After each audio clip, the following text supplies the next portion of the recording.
میرے نبی نے فرمایا کہ جب لوگ جنت میں جا رہے ہوں گے، اویس بھی جا رہا ہوگا، دروازے کے قریب اللہ فرمائیں گے باقی سب کو جانے دو، اویس کو روک لو۔ تو وہ اویس پریشان ہو جائیں گے کہ اب بوئے تھے آتے کیوں رکاوٹ بن گئی، دروازے پہ آگے کیا رکاوٹ ہو گئی؟ تو وہ کہیں گے یا اللہ آپ نے مجھے کیوں روکا ہے؟ تو اللہ تعالیٰ فرمائیں گے پیچھے دیکھو۔ پیچھے دیکھیں گے تو جہنم کے لوگ کھڑے ہوں گے، مجرم۔ کہیں گے اویس تو نے مجھے خوش کیا ماں کی خدمت کر۔ کیا کہا؟ ماں کی خدمت کر کے۔ جو بیچاری مائیں ذلیل ہو رہی ہیں، یہاں زیادہ ہوتی ہیں، پاکستان میں کم ہوتی، پر ہوتی وہاں بھی ہیں۔ اسی سفر میں کتنی ماؤں کے اتنے پرچے آئے کہ میرا بیٹا شراب پیتا اور پھر مجھے گالیاں نکالتا۔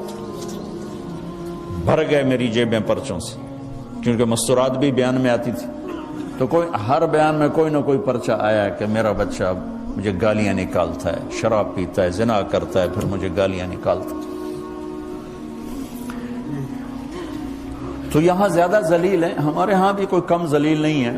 کوئی قسمت والی ماں ہے جس کو فرما بردار اولاد ملتی ہے، تو اللہ فرمائیں گے اویس تو نے مجھے بہت خوش کیا ماں کی خدمت۔ دیکھیے جہنم کے لوگ کھڑے ہیں، تو انگلی کا اشارہ کرتا جا، اللہ جدھر جدھر تیری انگلی کا اشارہ ہوگا ادھر ادھر لوگوں کو جہنم سے نکال کے جنت میں ڈال دو۔ آج میں تیری طفیل لاکھوں آدمیوں کو جنت میں پہنچاؤں گا۔ عدد ربیہ و مدر، لاکھوں کا لفظ نہیں آتا، ربیہ و مدر عرب کے دو قبیلے اپنی تعداد میں سب سے زیادہ تھے۔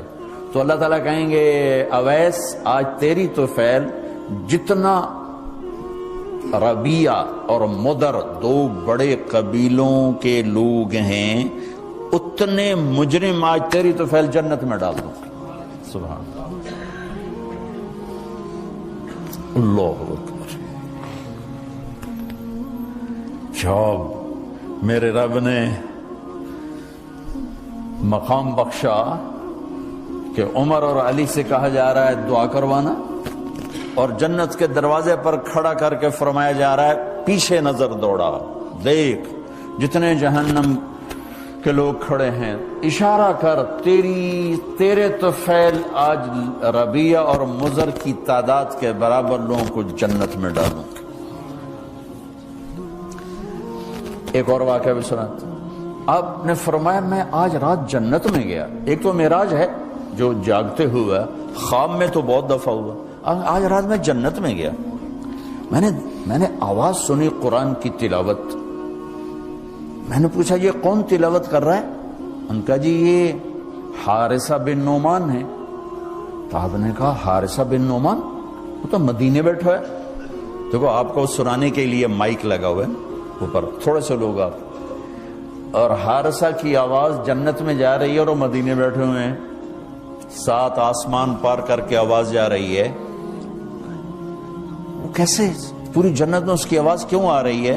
کہ یا رسول اللہ انہوں نے ماں کی ایسی خدمت کی ہے کہ اللہ تعالیٰ نے خوش ہو کر کہا ہے حارثہ جب قرآن پڑھے ساری جنت کو سناؤ، ساری جنت کو سناؤ۔ اچھا کیسی خدمت کرتے تھے؟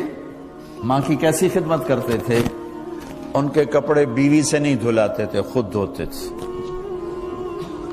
ہم لوگ اپنی بیویوں پہ ڈنڈا چڑھا کے کھڑے تھے، میری ماں دے کپڑے دو، میری ماں دی روٹی پکا، میری ماں نو چاہ بنا کے دے۔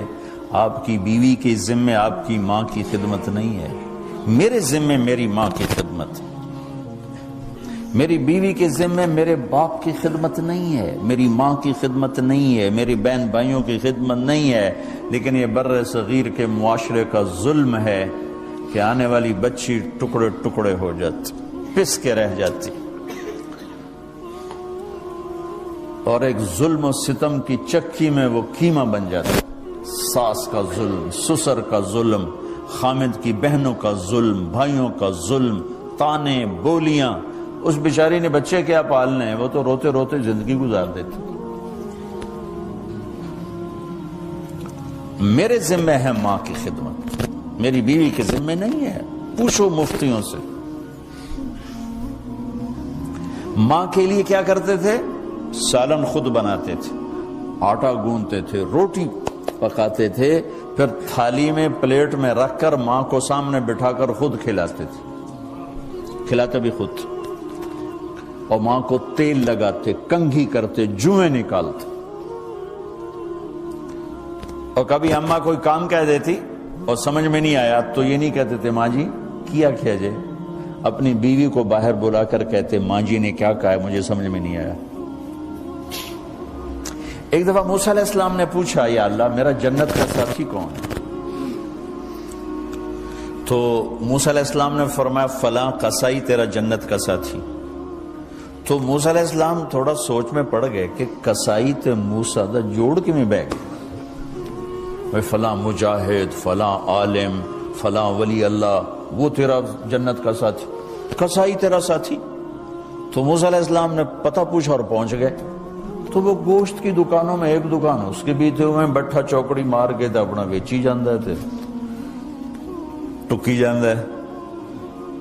کوئی موسیٰ علیہ السلام کو اسپیشل چیز نظر نہیں آئی۔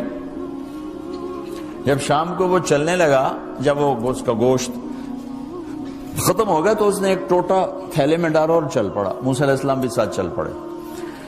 وہ گھر پہنچا تو موسیٰ علیہ السلام نے کہا میں آ جاؤں؟ کہا جی آ جاؤ۔ اس نے وہاں جا کے کیا کیا، بوٹیاں بنا کے ہانڈی چڑھا تھی، پھر آٹا نکال کے گوندھا، اس کو نرم ہونے رکھ دیا، سالن تیار کیا، پھر روٹی تیار کی، ٹرے میں رکھا۔ ایک عورت اس طرح پڑی تھی، اس کو جا کے ہلایا، ماں جی، آنکھ کھولی، ایک ہاتھ سے اٹھایا، سہارا دیا، دوسرے ہاتھ سے نوالے بنا بنا کے کھلاتا رہا، کھلاتا رہا، کھلاتا رہا۔ تو اس نے یوں سر ہلایا کہ مطلب میری بس۔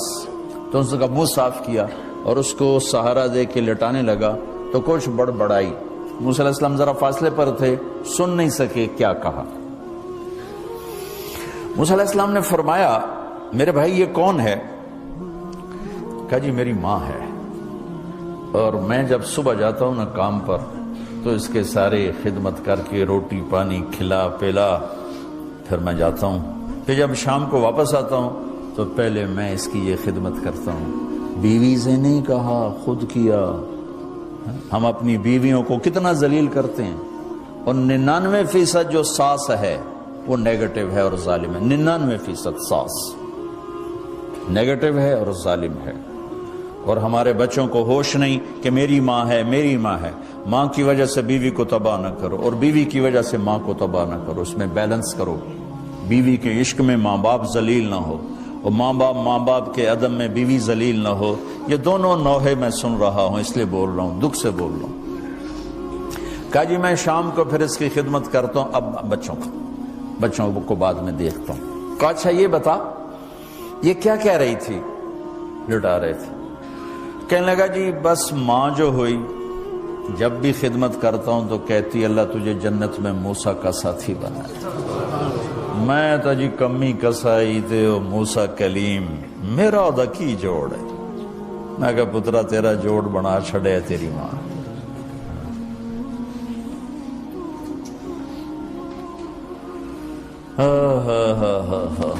ماں باپ زندہ ہیں دعا لو، فوت ہو گئے ان کی قبروں پہ جایا کرو، وہاں بیٹھ کے قرآن پڑھا کرو۔ جو بچہ پڑھے گا وہ اتنا طاقتور ہو کے ماں باپ کو لگے گا، اگر وہ فوت ہو چکے ہیں۔ زندہ ہیں دعا لو، مر گئے ہیں ان کے لیے ان کی قبر پہ نہیں جا سکتے ہو، یہاں کی زندگی بہت تیز ہے، کبھی تو جایا کرو، کسی ویکنڈ پہ چلے جایا کرو، کسی اتوار پہ چلے جایا کرو، کسی ہفتے کو چلے جایا کرو، مہینے بعد 2 مہینے بعد، سال میں ایک دفعہ سے، کہ یہ ان کا حق ہے، ان کا حق ہے۔ اور ابن القیم رحمۃ اللہ علیہ نے ایک واقعہ لکھا ہے کہ عبداللہ بن مطرف رحمۃ اللہ علیہ نے خواب دیکھا کہ قبریں پھٹیں اور لوگ نکلے اور کوئی چیز ایسے اٹھا رہے ہیں، ایسے اٹھا رہے ہیں، ایسے اٹھا رہے ہیں۔ ایک آدمی نکلا اور جا کر ایک درخت سے ٹیک لگا کے بیٹھ گیا۔ یہ اس کے پاس جا کر کہتے ہیں بھئی آپ کون لوگ ہو؟ وہ کہتے ہیں ہم ایمان والے ہیں۔ کہ یہ کیا ہو رہا ہے؟ کا جو رشتہ دار ثواب بھیجتے ہیں یہ وہ اکٹھا کر رہے ہیں۔ کہ تم کیوں نہیں اکٹھا کر رہے ہو؟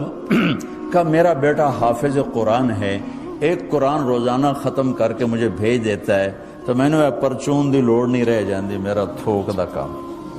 کہ تیرا بیٹا کیا کرتا ہے؟ کہ اس کی مٹھائی کی دکان ہے بازار میں۔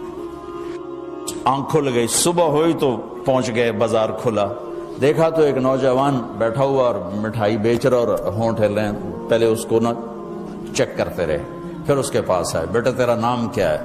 وہی نام تھا جو خواب میں سنا۔ یہ کیا پڑھ رہے ہو؟ کہ جو قرآن پڑھ رہا ہوں۔ کتنا پڑھتے ہو؟ ایک ختم روزانہ پڑھتے ہو۔ کیا کرتے ہو؟ کہ والد کو ایصال ثواب کرتا ہوں۔ کیا اتنی مشقت کیوں اٹھاتے ہو؟ کہ وہ میرے لیے بہت کچھ چھوڑ گیا، میں چاہتا ہوں میں بھی اس کے لیے کچھ حصہ بنتا رہوں۔ تو یہ والدین کے حقوق میں سے ہے کہ اگر وہ چلے گئے ہیں ان کے لیے ایصال ثواب